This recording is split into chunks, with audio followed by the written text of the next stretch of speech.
Salam, mən Kəmalə Nəzəfovan şagirdi. Bugün feilin morfoloji xüsusiyyətləri dərsindən 5-ci tapşırığı izah edəcəm. İlk öncə şərtini oxuyaq. Filzlərin ocaqlar birləşməsində birinci tərəfin izahı ilə bağlı düzgün fikirləri müəyyən edin. İlk öncə sözümüzü yazaq və tək köşəgiciyə ayıraq. Burada köz sözün kökü, əldən sonra artıra bilirik deyə leksik olur.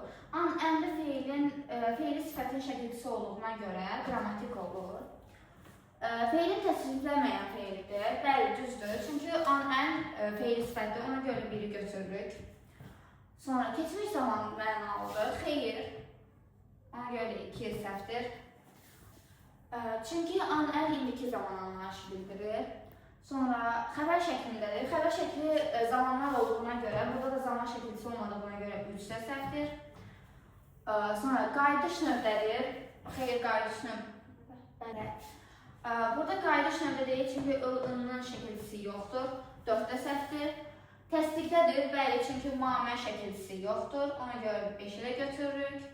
Və düzəltmə feildir, bəli, çünki əl şəkilçisi var, ona görə 6 da düzdür. Cavab 1, 5, 6 və cavab D.